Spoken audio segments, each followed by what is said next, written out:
bawat ngiti, sa bawat hakbang, may kwento ng tapang na kailangang pakinggan.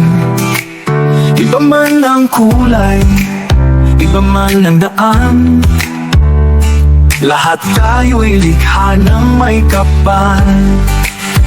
Hindi hadlang ang mundo na di maintindihan, pag-ibig ang susi sa tunay na kalayaan. Sa tagumpay, tayo'y magkakasama, hawak kamay sa pag-asa. Magandang araw mga katagumpay. Ito po si Teacher Roniel, Special Needs Education Teacher and Academic Interventionist. At welcome sa ating show na tutulungan ng ating mga guro, magulang na mas maintindihan kung paano natin masusuportahan ang mga learners with special needs. Dahil sa Tagumpay Smart Learning, kung nakikinig ang iyong heart, soul, at alam mo ang iyong purpose, smart learner ka.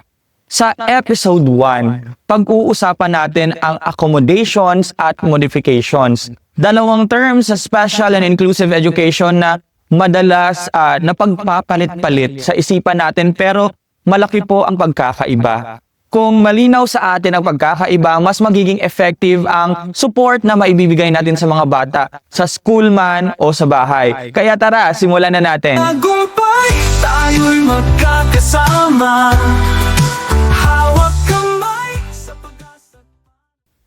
Siyempre, bago magpatuloy, kailangan malinaw muna sa atin ang mga legal foundation sa pag-i-implement nito. Dahil hindi lang po ito bastang evidence-based strategy, kundi karapatan ng ating mga bata, ating mga learners na may special educational needs, at ito po ay nakasaad sa batas ng Pilipinas. Ang unang pag-uusapan po natin ay ang Republic Act 11650 or ang Inclusive Education Act of 2022. Dito po sinasabi at malinaw na lahat ng batang may special needs ay mayroong karapatan sa inclusive education na nakabase sa kanilang individual needs. Handaan po natin ang term na individual needs.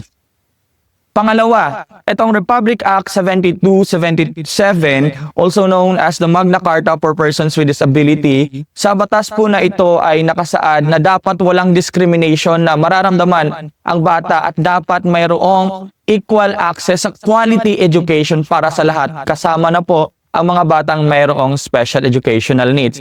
At itong pangatlo, DepEd Order number 72 series of 2009, 2009 pa lang meron na po yan. Ito naman ang nagtatakda ng requirement ng Individualized Education Program or IEP para sa learners na mayroong special educational needs. Dito rin po binibigyan ng diin na ang intervention ay dapat need-based at individualized. Kaya mahalaga na bilang mga magulang at teachers, alam natin kung ano ang mga tamang accommodations at modification na ginagawa natin sa bata. Pero tandaan natin bilang mga guro at magulang, dapat din nating irespeto ang dignity ng bata.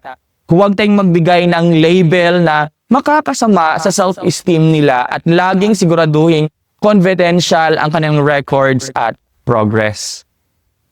Ngayon, para mas maintindihan po natin kung ano nga ba ang accommodation, aalamin natin ito. Ano nga ba ang ibig sabihin ng dalawang ito, accommodation and modification? Sisimulan po natin mga katagumpay, mga guro, mga magulang, kung ano ang ibig sabihin ng accommodation.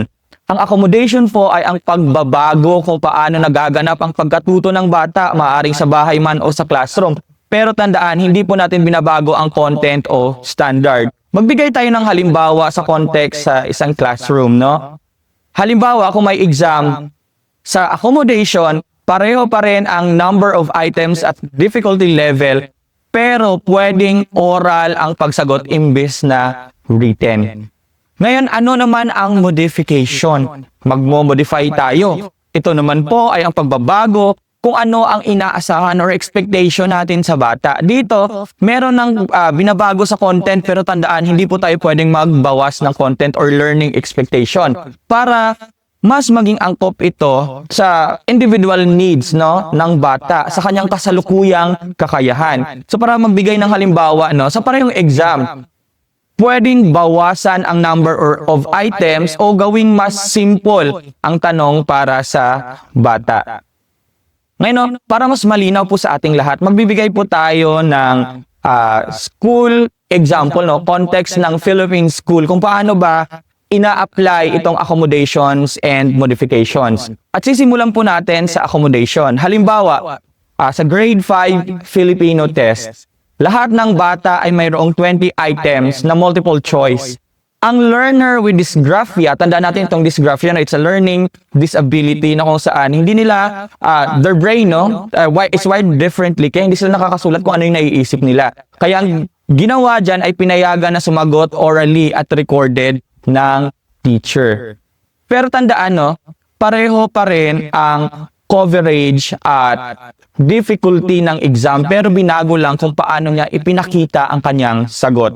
Ang pinakaibahan naman sa modification, halimbawa, no, same exam, grade 5 Filipino, pero ang itetest naman natin ay reading comprehension ng bata. So, imbis na 3 mahabang paragraphs, ay bibigyan ng natin ng isang maikling paragraph ang bata na may moderate intellectual disability. Tandaan natin ha, kapag sinabi natin intellectual disability, ang bata ay mayroong limitation sa pagpaprocess ng concept. Mas simple ang vocabulary at mas konti ang tanong, mas effective po yun sa kanila. Ngayon, tapos na tayo sa school context. Paano naman natin ngayon gagamitin ang accommodations and modification sa bahay? So para po ito sa inyong mga parents, no, ating mga katagumpay, learner na mga parents, kasi hindi lang po nagagamit ang accommodations and modifications sa school. Pwede din po itong gawin sa bahay. So para sa accommodation, no, gumamit tayo ng mas malaking font sa binabasang libro ng bata. Let's say for example, ang task na binigay ng teacher para gawin sa bahay po ay magbabasa. Tapos nakikita natin meron palang difficulty in seeing yung bata. So ano ang pwede nating gawing remedy doon, no? Kung pwede nating i-print yung teksto or yung story na ibinigay ng teacher, pwede po tayong mag-print ng mas malaki para sa makita ng bata at maglagay po tayo ng mga visual aids doon sa binabasa ng bata para mas maintindihan. Shampoo, Spiva, Copa, Monera, Centella at may DHA pa. May Bilberry, Marigold at marami pang iba. Siksik and natural na vitamina. Memorize na yan. Para sa ating lahat na mag-aaral. Memorize, lagi mo lang tatandaan. Memorize lang yan.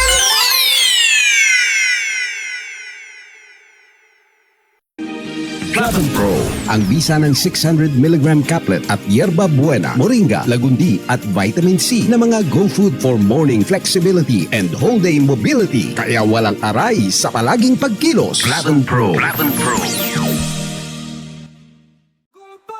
Tayo'y magkakasama. Hawak kamay sa pag-asa. In another way, no, para naman sa mga batang mayroong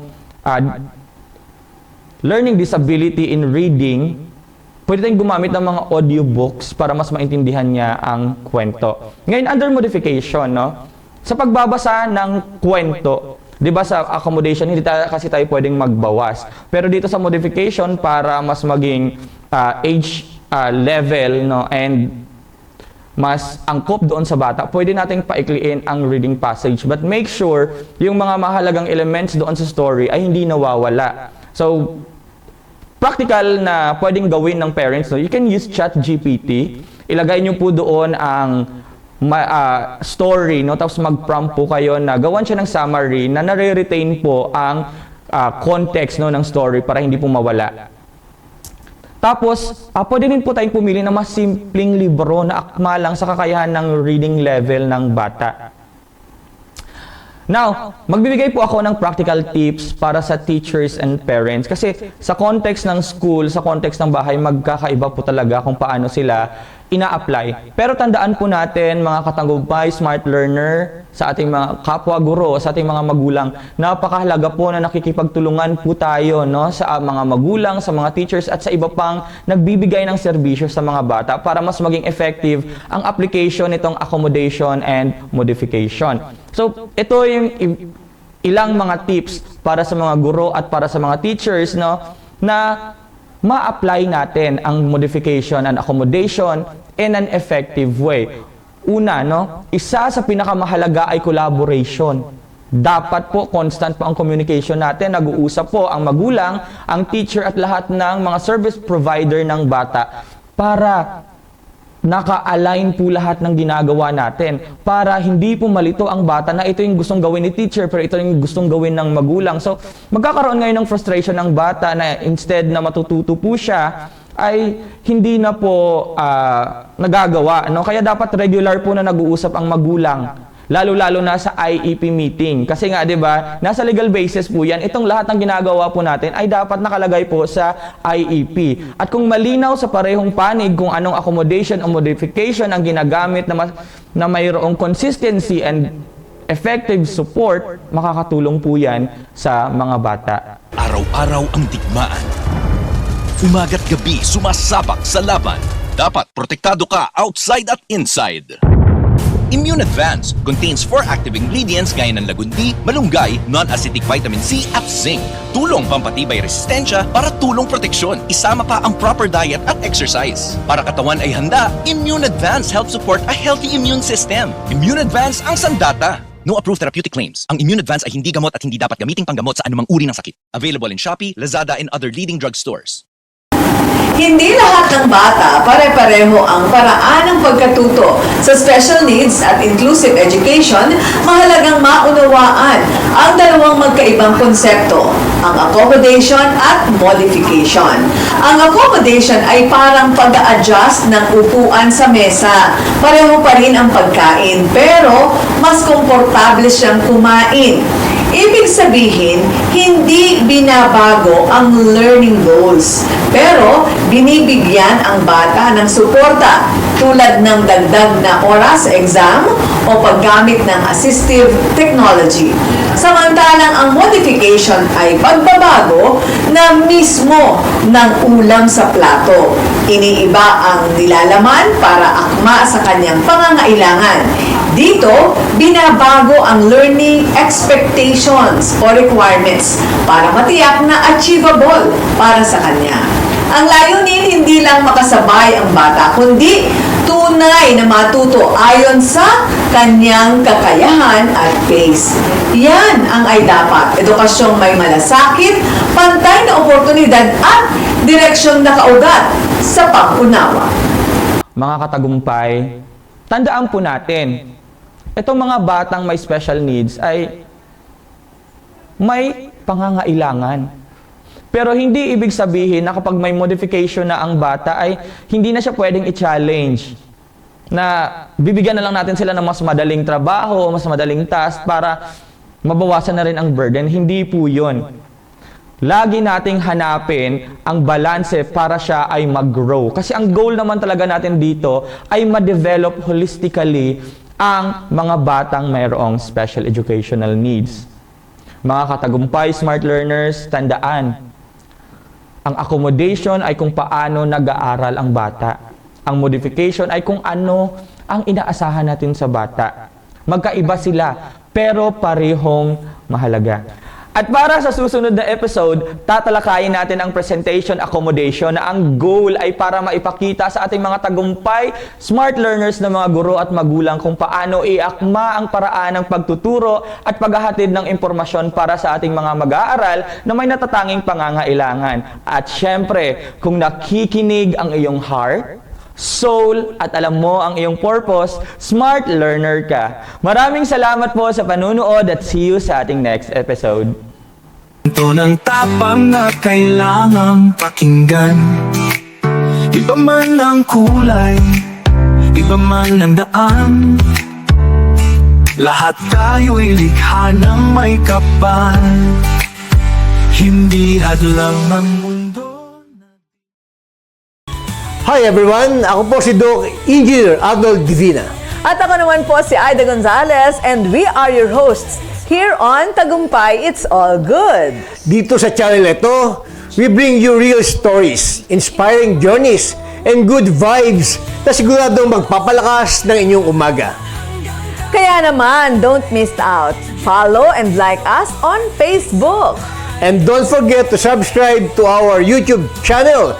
Just search Tagumpay. It's all good. At syempre, share nyo na rin sa inyong pamilya, barkada at kapitbahay. Let's spread good news, good vibes, and God's goodness. Dahil sa Tagumpay, it's all good!